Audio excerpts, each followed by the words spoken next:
नमस्कार, खबर दोपहर में आपका स्वागत है। मैं हूं आपके साथ सुमित गुप्ता। बुलेटिन की शुरुआत में बड़ी खबर दिल्ली से, जहां कांग्रेस वॉर रूम में चल रही बैठक खत्म हो चुकी है।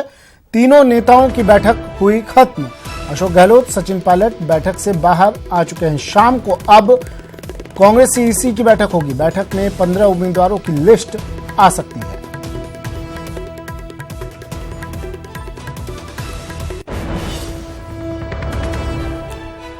कांग्रेस वॉर रूम में जो बैठक चल रही थी वो खत्म हो चुकी है। अशोक गहलोत, सचिन पायलट इस बैठक में मौजूद थे।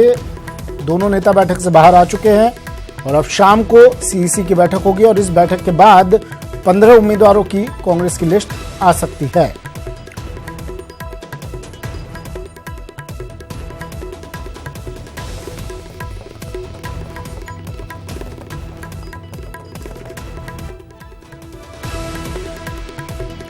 अभिषेक आड़ा मेरे सहयोगी हमारे साथ फोनलाइन पर जुड़ गए हैं। अभिषेक, कह सकते हैं कि अनौपचारिक रूप से तो सहमति बन गई होगी नामों पर, जिन नामों पर शाम को मुहर लगेगी।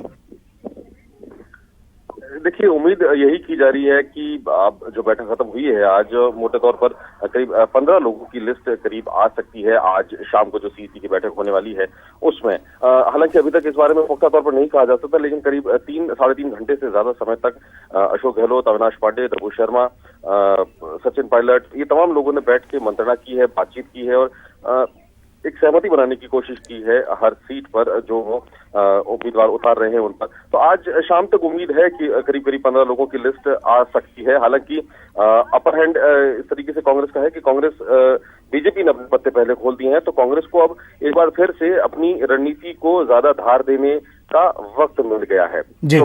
अच्छा अभिषेक, सुबह हमारी बात हो रही थी और रघु शर्मा ने जो बात कही थी उसी को लेकर मैं फिर आपसे पूछना चाहूंगा। रघु शर्मा ने कहा था कोई चौंकाने वाले नाम नहीं आए बीजेपी के, तो क्या यह अंदाजा लगाया जाए जिस तरह से बीजेपी ने पुराने नामों पर दांव खेला है, जब रघु शर्मा अब ये बात कह रहे हैं तो क्या ये माना जाए कांग्रेस पुराने नामों पर दांव नहीं खेलेगी, कांग्रेस ज्यादा नए चेहरों को मौका देगी?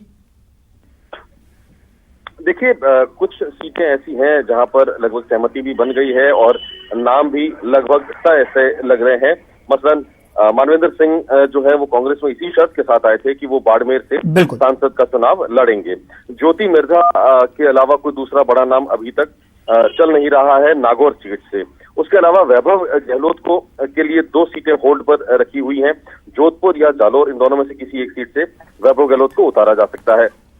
पाली में अभी जरूर पेच फंसा हुआ है कि बद्री जाखड़ जो है उनको इतनी जो वो एक्सपेक्ट कर रहे हैं, और तमाम लोग जो है कांग्रेस के भी कई अलग अलग धड़े हैं जो बद्री जाखड़ को आगे नहीं आना देना चाह रहे। दूसरे कई नाम भी वहां पर जो नए चेहरे हैं वो भी लाइन में है, तो उस पर एक संशय बना हुआ है। और दूसरी अगर ये देखें कि कई इस तरह से जो सीटें हैं वो कुछ नाम तो मोटे तौर पर तय हैं। अब जो है कुछ सीटें बची हैं जिन पर कांग्रेस को फिर से अपनी रणनीति बनाने का मौका मिल सकता है, जिसमें खासतौर से शेखावाटी की जो 3 सीटें हैं वहां पर अगर हम देखें तो सीकर में सुभाष महरिया का नाम लगभग फाइनल माना जा रहा है। तो कुल मिलाकर कुछ सीटें हैं जिन पर तो सहमति बनी हुई है, तो आज उन्हीं की ज्यादा संभावना है कि उन जिन सीटों पर सहमति बनी हुई है, जिन सीटों पर कोई दूसरा कोई बड़ा दावेदार नहीं है, वहां पर कांग्रेस आज नाम अनाउंस कर सकती है। जहां तक रघु शर्मा के बयान की आपने बात की, तो रघु शर्मा ने जो कहा कि कोई चौंकाने वाला नाम नहीं आया, वही पुराने चेहरों को रिपीट कर दिया गया है। छत्तीसगढ़ में सारे के सारे जो टिकट हैं वो इस बार बदल दिए गए हैं, किसी भी पुराने एमपी को टिकट नहीं मिला है। तो उसके बाद में उम्मीद ये की जा रही थी कि राजस्थान में भी बड़े पैमाने पर बदलाव हो सकते हैं, नए चेहरों को उतारा जा सकता है बीजेपी। लेकिन बीजेपी ने चूंकि उन्हीं चेहरों को उतारा है, तो ये थोड़ा सा जो प्रेडिक्ट किया जा रहा था कि बीजेपी के कुछ नए चेहरे आ सकते हैं, वो प्रेडिक्शन गलत साबित हुआ तमाम लोगों का। ज्यादातर लोग पुराने आए हैं, एकमात्र संतोष शहलावत को हटा के। तो इस वजह से भी कांग्रेस को आज चीजें आसान लग रही है कि जो भी सांसद हैं उनकी 5 साल की एंटी इनकम्बेंसी कांग्रेस को फायदा पहुंचाएगी। सुमित, चलिए, शुक्रिया अभिषेक तमाम जानकारी के लिए। अभिषेक आड़ा मेरे सहयोगी हमारे साथ दिल्ली से फोनलाइन पर जुड़े, बता रहे थे कांग्रेस वॉर रूम में चल रही बैठक खत्म हो चुकी है और अशोक गहलोत, सचिन पायलट इस बैठक से बाहर आ गए हैं और उम्मीदें लगाई जा रही है कि कुछ नामों पर सहमति बन गई है और शाम को शायद 15 उम्मीदवारों की लिस्ट सामने आ सकती है। और बड़ी खबर जयपुर से, जहां 2 आरएएस के तबादले किए गए हैं। रवि वर्मा को एसडीएम केकड़ी लगाया गया है, बाबूलाल जाट को डीडवाना एसडीएम लगाया गया है। कार्मिक विभाग ने इसके आदेश जारी कर दिए हैं। बड़ी खबर जयपुर से, रवि वर्मा और बाबूलाल जाट का तबादला, 2 आरएएस के तबादले। रवि वर्मा को एसडीएम केकड़ी और बाबूलाल जाट को डीडवाना एसडीएम लगाया गया है। कार्मिक विभाग ने इसके आदेश जारी कर दिए हैं।